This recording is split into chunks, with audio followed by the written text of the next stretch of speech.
Hola, buenas tardes. Vamos a dar inicio a esta ponencia de la doctora Elena Bravo, titulada ¿Puede el psicoanálisis ser feminista? La doctora Elena Bravo pues es psicoanalista y así quiere que la presente.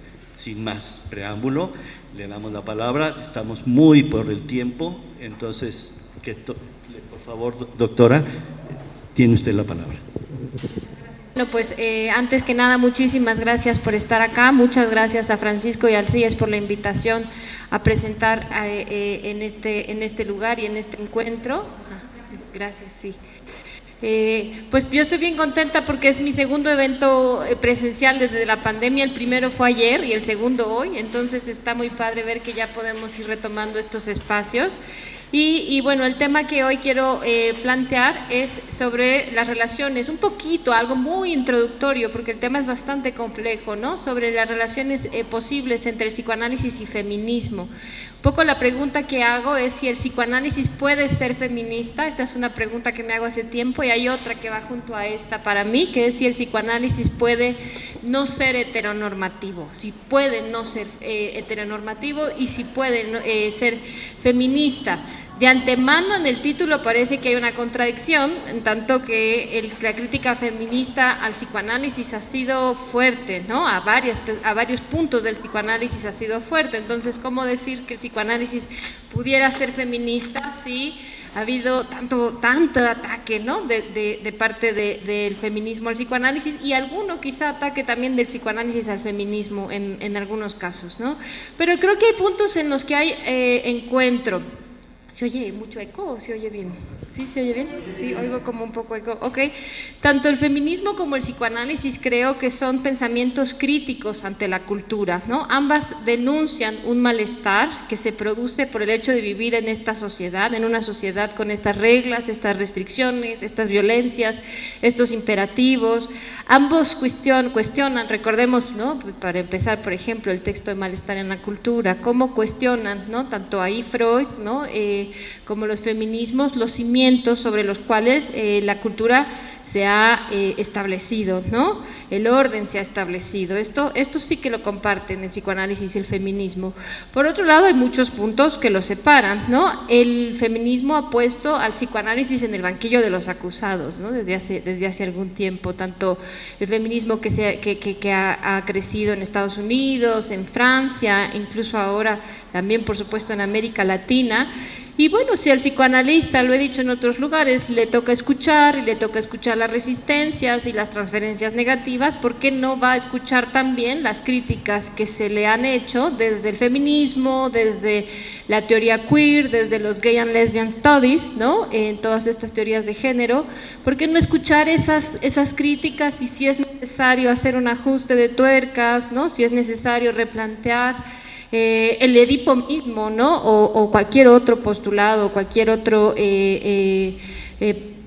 como cualquier otra posición técnica? ¿Por qué no? ¿No? ¿Por qué no? ¿Por qué no tendría que escuchar a todo esto? Hace tiempo que vengo sosteniendo que un diálogo, que una interlocución entre estos estudios de género y el psicoanálisis puede ser bastante fructífero para ambos campos, ¿no? ¿Desde dónde cuestiona, por ejemplo, el feminismo al psicoanálisis, ¿no?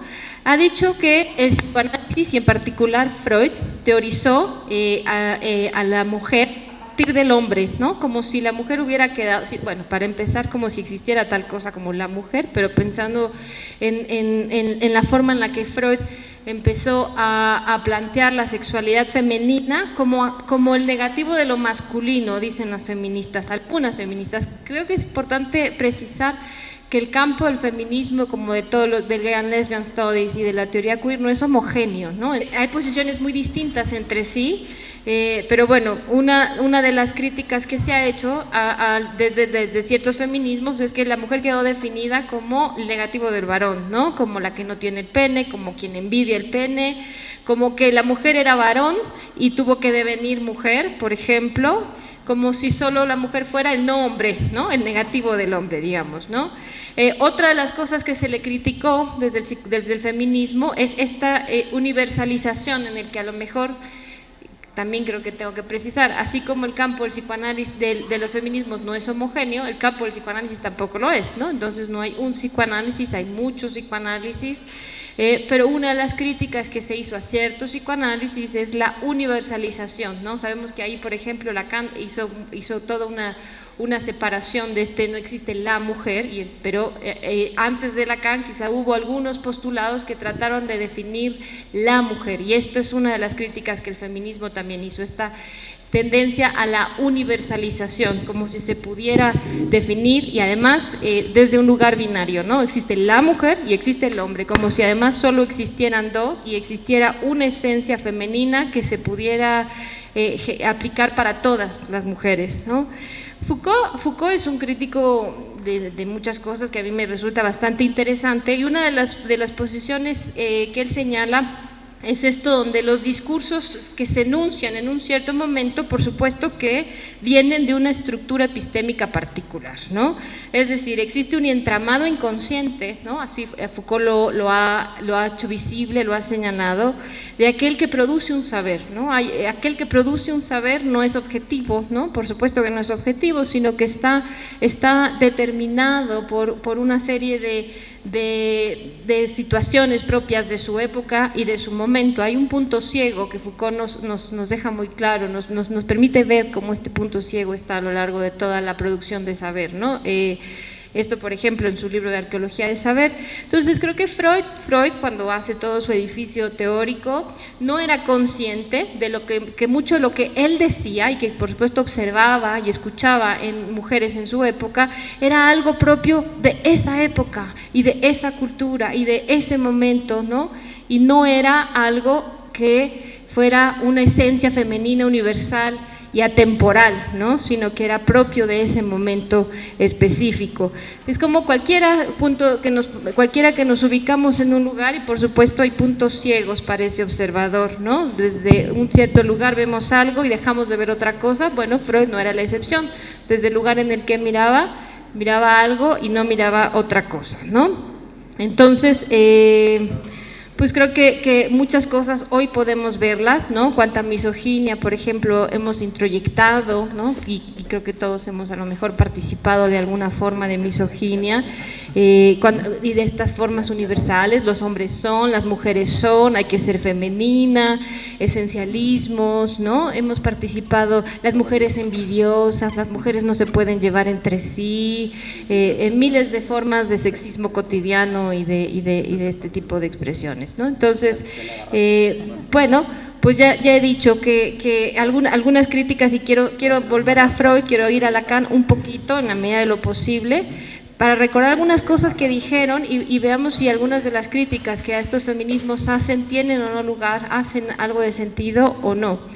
Durante mucho tiempo, y esto lo sabemos en el psicoanálisis y más allá del psicoanálisis, la feminidad se construyó por su lugar al lado de un hombre, ¿no? Al lado de un varón. Su belleza en calidad de objeto, su ser para la maternidad, la pasividad, el narcisismo, el masoquismo, la debilidad, la receptividad, su ser para los otros. Seguramente todas estas son expresiones que han leído o hemos leído en el psicoanálisis y hemos escuchado en muchos otros lugares, ¿no? La mujer puesta como rival de otras mujeres, ¿no? Todo esto se ha construido como una especie de esencia que se atribuye a las mujeres, ¿no?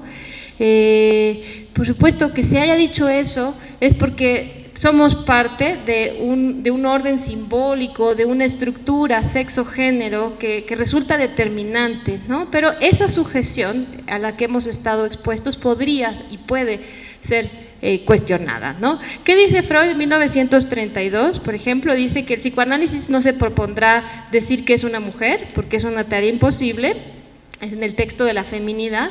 Sin embargo, aunque dice que no puede definirlo, que no puede definir que es una mujer, sí se lanza a decir algunas cosas. Dice, por ejemplo, ahí: antes de la pubertad, dice, de las mujeres, se han sentido varones y durante un tramo se desarrollaron como tales. Y después que esa aspiración quedó interrumpida por la maduración de la feminidad, les resta la capacidad de ansiar un ideal masculino que es en verdad la continuación del ser varonil que una vez fueron.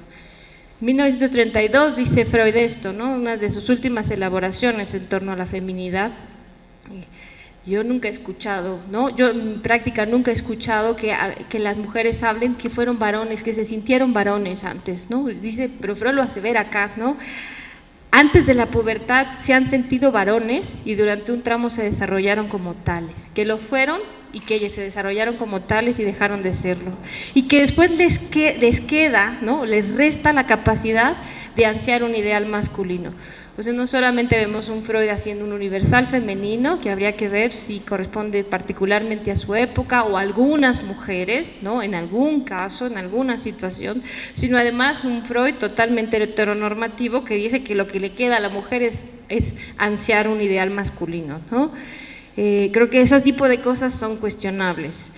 Dice en ese mismo texto Freud que tanto el niño como la niña, el primer objeto de amor lo comparten y es la madre, pero que mientras en el varón sigue siendo la madre, ¿no? La mujer el principal objeto, la niña deberá cumplir este viraje hacia el padre durante la etapa edípica, ¿no? En suma, dice, tiene que cambiar en este devenir de varón a mujer, ¿no? Tiene que cambiar su zona erógena, que es el clítoris, y dice que el clítoris dice que es un pene pequeño, ¿no? También ahí queda definido el clítoris, la zona genital femenina como un pene pequeño, es decir, a partir de esta misma medida que es el pene, entonces la niña tiene un pene y ama a una mujer y luego debe, ¿no? cambiar zona erógena y objeto de madre a padre, ¿no? Y entonces todo esto dice Freud que es bueno que plantea el descubrimiento de la castración como un punto de vista, como un punto crucial en la evolución que lleva a 3 posibles desenlaces, dice Freud. No les digo nada nuevo, supongo que todos han estudiado esto, ¿no? Uno lleva a la inhibición sexual o a la neurosis, otro al complejo de masculinidad que puede desembocar en una elección de objeto homosexual, y el tercero hacia una feminidad normal. También va aquí a Freud a definir cuál es la que él cree una feminidad normal, en la que se toma al padre como objeto, ¿no? Y luego sabemos todo esto que aparece en Freud, ¿no? La castración con la ecuación simbólica, donde a falta de pene le queda hacer una ecuación simbólica de transformación del pene al hijo, ¿no? No sería ya pertinente legitimar otras formas de feminidad, que no sea necesariamente amar al varón, que no sea ser deseada por el varón, que no sea la maternidad. Creo que son cosas que ahora son pertinentes de cuestionar, ¿no? Si esto además tiene lugar en nuestra práctica, si estas son las mujeres que escuchamos, ¿no? Las que están ansiando todo lo que Freud dice, y si no se llama complejo de masculinidad o si no se llama inhibición o neurosis, ¿no? Como si hubiera una feminidad normal, única, pasiva, que ansía a un varón, que ansía tener hijos, y que esa es la llamada normal, ¿no? Bueno, por supuesto que las feministas tienen material de donde cortar para atacar a Freud, ¿no?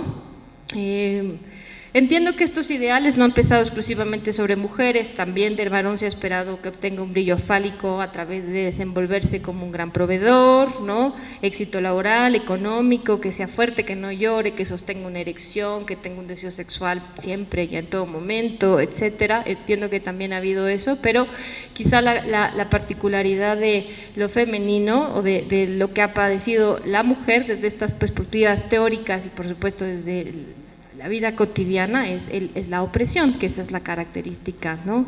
Específica que denuncia el feminismo. Entonces, recapitulando, el psicoanálisis freudiano, ¿no? Plantea una feminidad que se caracteriza por pasividad, narcisismo. ¿Se acuerdan que Freud dice que las mujeres son más narcisistas, ¿no? En Introducción del narcisismo. Envidia del pene, no del falo, no el falo, sino del pene, masoquismo, el masoquismo propiamente femenino. Esto también es cuestionable, si Freud lo encontró en su práctica, lo encontró en algunos casos, en todas las mujeres, ¿por qué femenino? ¿No? Esto es propio de la época, es propio de una esencia femenina, es anatomía igual a destino, es una consecuencia psíquica de la diferencia anatómica de los sexos, o es algo efecto de un patriarcado en una cierta época y por lo tanto se determina una subjetividad por esas condiciones culturales y no necesariamente por la anatomía, ¿no? vuelvo entonces a preguntar, en la práctica encontramos las mujeres hablando en esos términos, ¿no? En envidia del pene, colocándose en el lugar de la receptividad, la pasividad, el objeto de deseo, el ser para los otros. Si no encontramos esta definición de feminidad, entonces eso es patología, ¿no? Porque eso que describe Freud sería la feminidad normal, y lo que escape a esos parámetros es la feminidad anormal o patológica. Al análisis le correspondería que las mujeres vayan tomando el camino de lo que él llamó feminidad normal. En todo caso, si encontramos una mujer en la clínica que sigue todos estos puntos, narcisismo, masoquismo, envidia, etcétera, esto es por su anatomía, insisto, o puede ser que ella esté obedeciendo a una performatividad de género, ¿no? Esto, hablaré un poquito más de esto que es la performatividad de género en Judith Butler. En fin, dice Freud en una nota en la presentación autobiográfica, que me parece una nota que a lo mejor ha sido poco pasada por alto. En la presentación autobiográfica, es un texto de 1924, en una nota que agrega en 1935 dice algo muy interesante, porque creo que el mismo Freud se dio cuenta que se había equivocado. Dice: las averiguaciones sobre la sexualidad infantil se hicieron en el varón, y también la teoría derivada de ellas estuvo dirigida al niño varón. La expectativa de un acabado paralelismo entre ambos sexos era bastante natural, pero resultó desacertada. 1935, entonces tiremos el edificio que había hecho sobre la sexualidad femenina, porque el mismo Freud nos está diciendo: yo la regué ahí, ¿no? Posteriores indagaciones y reflexiones descubrieron profundas diferencias entre el desarrollo sexual del hombre y de la mujer, ¿no? En 1935 ya se murió unos poquitos años después, pero nos queda mucho trabajo entonces, ¿no? De entonces para acá, trabajo que han hecho muchos psicoanalistas, ¿no? Que han seguido psicoanalistas, entre ellos Lacan. Y ahora quiero comentar un poquitito algo sobre la sexualidad femenina en Lacan, ¿no? Lacan tiene diferentes momentos también. Creo que hay un Lacan muy importante en torno a la feminidad en los 50 y sobre todo al final de los 50, a la altura del seminario de la psicosis del 55-56 y a la altura de la significación del falo, uno de los escritos importantes en torno a la feminidad, que es el de 1958. Ese es un Lacan que se lo van a acabar las feministas, al de los 50. Creo que hay otro Lacan en los 70, ¿no? Que podría tener una posición que las feministas podrían aceptar muchísimo más, ¿no? El de los 50 es terrible por cosas como esta, ¿no? Dice en el seminario de la psicosis, dice: hablando de la ausencia de simbolización del órgano femenino que conduce a la disimetría. Es decir, aquí hay un Lacan que todavía parece ir en continuidad con la anatomía es destino, ¿no? Y dice: hablando estrictamente no hay, diremos, simbolización del sexo de la mujer en cuanto tal. Lo imaginario solo proporciona una ausencia donde en el otro lado hay un símbolo muy prevalente, ¿no? La ausencia de pene, la ausencia para Lacan, ¿no?, de simbolización del sexo en la mujer, ¿no? Entonces tendría consecuencias psíquicas. Dice Lacan: esa disimetría significante determina las vías por donde pasará el complejo de Edipo. Ambas vías llevan por el mismo sendero, el sendero de la castración, ¿no? Y luego dice ahí: el sexo femenino tiene un carácter de ausencia, de vacío, de agujero, que hace que se presente como menos deseable para el sexo masculino, que el sexo masculino, en lo que esto tiene de provocador, ¿no? Acá que estamos hablando de un Lacan que habla del falo y no del pene, pero que sigue muy anclado al pene, ¿no? Si siguieron las citas que les acabo de leer, ese falo no está del todo separado del pene, ¿no? Creo que este va a ser el aspecto más cuestionado por el feminismo hacia Lacan, ¿no? Desde la lógica de la significación del falo, Lacan ahí reproduce un binarismo que también va a ser muy cuestionado, que es: nos quedan dos posiciones, o ser el falo o tener el falo, y la mujer suele ser ubicada del lado de ser el falo. De nuevo, la mujer en calidad del objeto de deseo, ¿de quién? Del varón, ¿no? Por supuesto, del varón, de nuevo en este binarismo, en esta heteronormatividad de la que no se escapan ni Freud ni Lacan en varios momentos de su obra, ¿no? Entonces, pues sí, a diferencia de, bueno, más adelante ya hacia los 70s, creo que acá creo que fue importante el movimiento feminista de los 60s, ¿no? El movimiento de liberación femenina en los 60s en Francia, que además pudo… hubo una Antoinette Forque, que fue una feminista que estuvo en el diván de Lacan. Yo creo que todas estas feministas le dieron una buena sacudida a Lacan, porque después en los 70s ya va a haber otra posición, ¿no? En los 70s está un Lacan en el seminario Ancor, por ejemplo, que es un seminario bien importante en donde va a desarrollar las fórmulas de la sexuación. Hay un Lacan mucho más separado de la anatomía es destino, del biologicismo. Hay un Lacan que está planteando que una es el sexo, por supuesto, y otra es el devenir, ¿no?, sexual, la sexuación, incluso esta posición de sexuación, ¿no?, devenir mujer u hombre independientemente del cuerpo anatómico, aunque todavía no escapa al binarismo, pero por lo menos ya hay una separación de la anatomía. Y un Lacan que está diciendo, mujeres, entonces si nosotros no entendemos, explíquenos, ¿no? Está en esa posición.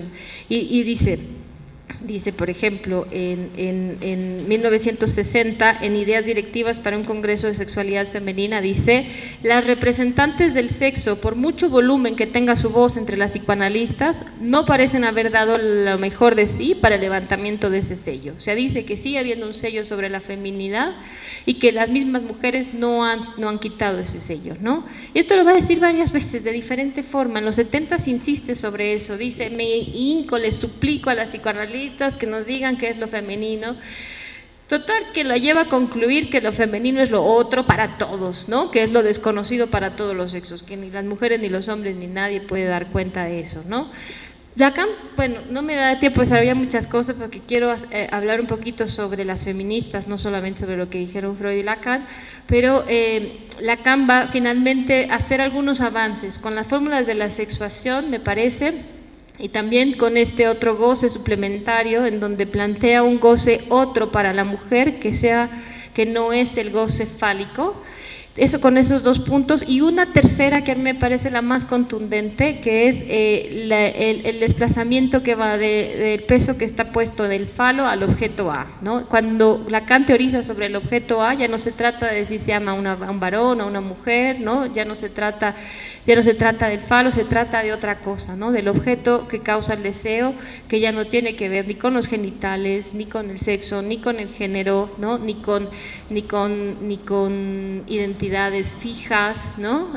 Ya es otro Lacan, me parece, pero eso ya es mucho más tardío. El de los 50 es bastante cuestionable.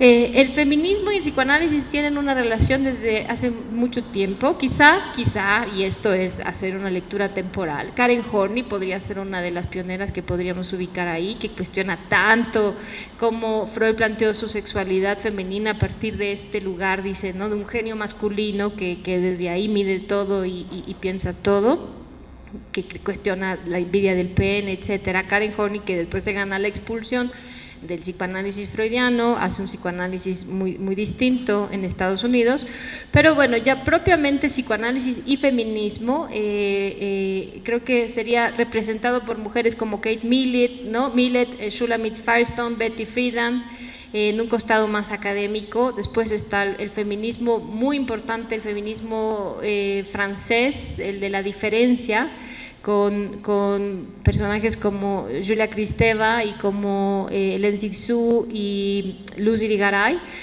Pero todas estas tienen posiciones muy distintas, ¿no? Por ejemplo, algunas de las posiciones de psicoanálisis y feminismo, ¿qué quiere decir esto? Perdón, tengo que aclararlo. Hay psicoanalistas, ¿no?, psicoanalistas feministas, no solamente feministas al exterior del psicoanálisis, que desde otro lugar están criticando el psicoanálisis, sino psicoanalistas feministas que desde el interior del psicoanálisis, entonces, tienen una posición crítica con ciertas perspectivas psicoanalíticas, y entonces hacen unas relaciones bien interesantes. Tal es el caso, por ejemplo, de Luce Irigaray, que estuvo cerca de Lacan.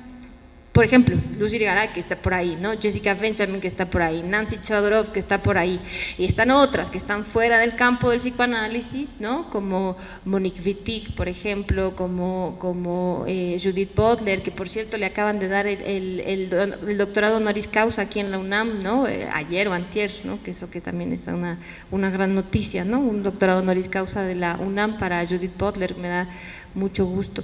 En fin, o sea, feministas por fuera que critican al psicoanálisis y psicoanalistas feministas, ¿no? Entonces hay dos cosas interesantes con perspectivas muy diferentes. Por ejemplo, quiero plantear posiciones muy distintas entre sí, ¿no? Como para que nos demos una idea. Yo me daría por muy bien servida si de acá les surge el interés de leer un poco más sobre estas complejas relaciones, pero partiendo de la idea de que son relaciones que son muy distintas entre sí. Por ejemplo, tenemos una Luz Irigaray que abandera, digamos, el pensamiento de la diferencia sexual, es alguien que es psicoanalista belga, que estuvo con Lacan en los seminarios y que incluso pues sí formó parte de la escuela de Lacan, pero que se separa por cuestiones ligadas al tema de la sexualidad femenina, donde hace un texto, por ejemplo, que se llama Espéculo de la otra mujer, ¿no? Tratando de responder a esto al estadio del espejo de Lacan, pero también a esto que les decía, donde Lacan dice, ahí donde en el hombre hay un pene, en la mujer no hay nada, y dice, pues vamos a ponerle un espéculo a la mujer y veamos si no hay nada, porque ahí hay un montón de cosas, tú no las estás viendo, estarás perdido, pero pongámosle un espéculo utilizando esta referencia del espejito del ginecólogo, ¿no? Es decir, si se pone un espejito al genital femenino, por supuesto que no es nada, ¿no? Por eso le llama así a su libro, ¿no? Espéculo de la otra mujer en lugar del estadio del espejo, ¿no? Como en el espejo de Lacan no se ve nada, pero en el espéculo por supuesto que sí.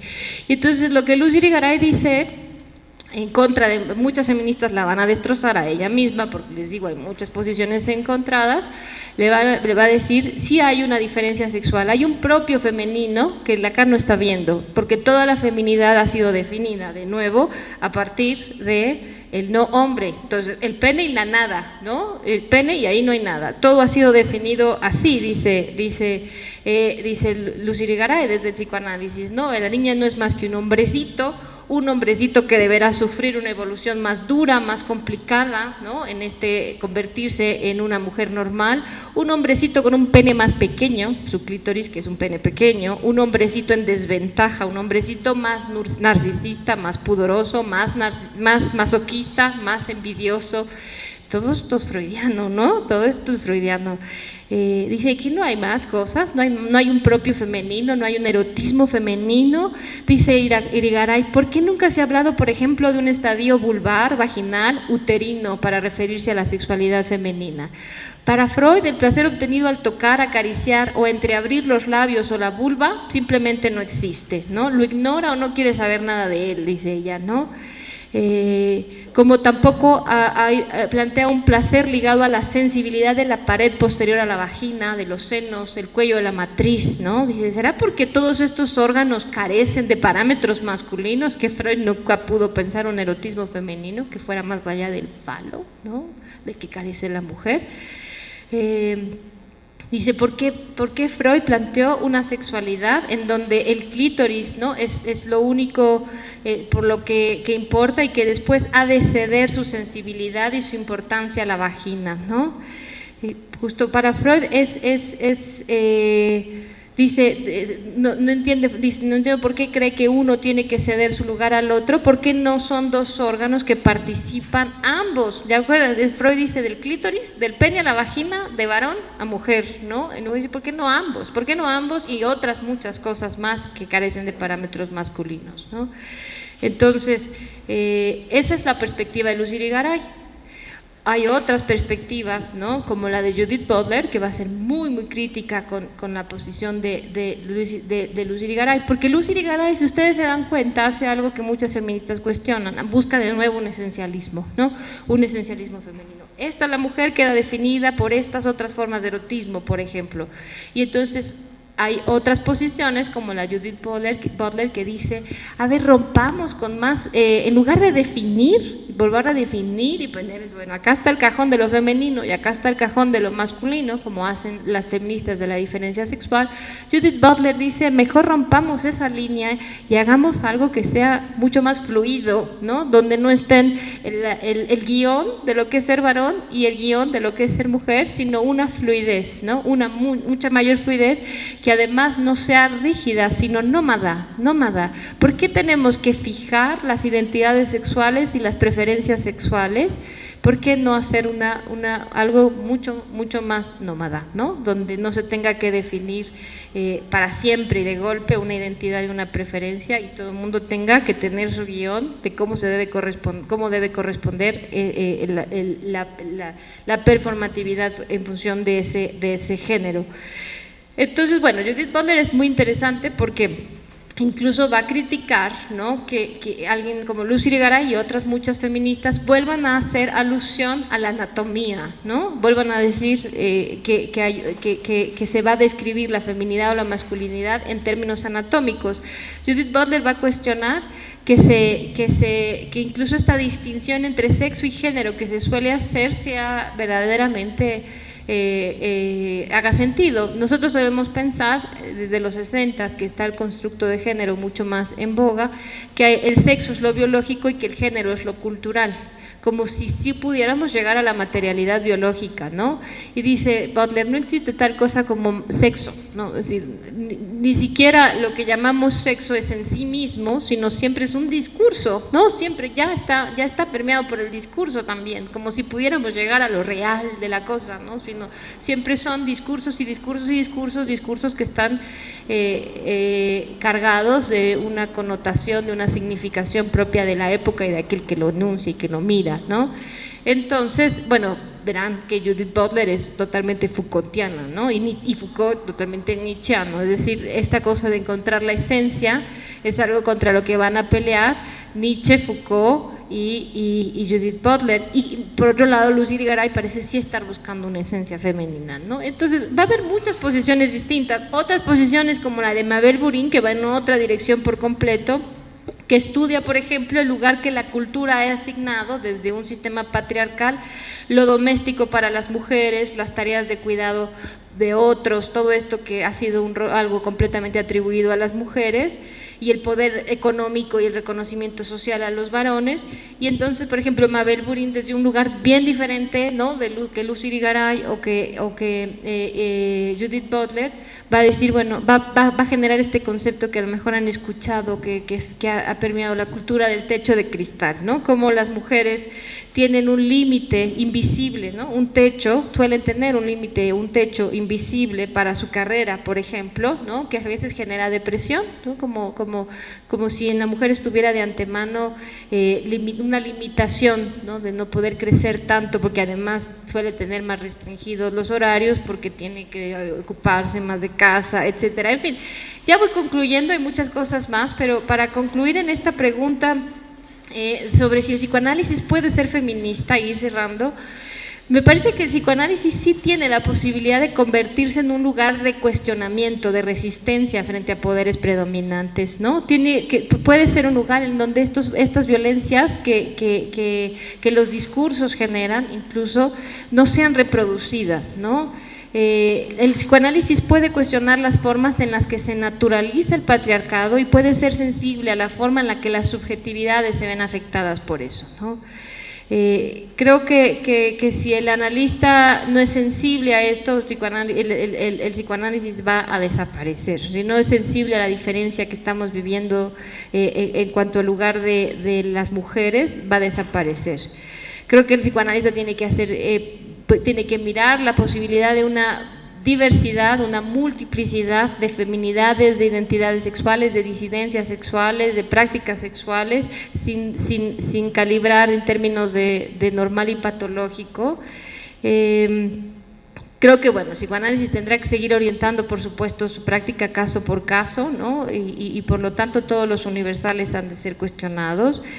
Y bueno, pues creo que es un espacio privilegiado el análisis, por eso digo sí puede ser feminista, porque es un espacio privilegiado que tiende a mirar, a poner justo el acento en los determinismos, ¿no? Y entonces puede analizar, así como ha analizado todos los determinismos inconscientes del vivenciar infantil, por ejemplo, también puede analizar los mandatos de género, los machismos, los sexismos que tenemos interiorizados de manera inconsciente, ¿no? Desde ese lugar creo que sí. Entonces vuelvo a cerrar con la pregunta que hacía, si el psicoanálisis puede ser feminista, creo que sí, pero tiene que hacer bastante trabajo, ¿no? Cada analista, creo. Y bueno, quisiera que podamos hacer un diálogo si es posible. Bueno, le damos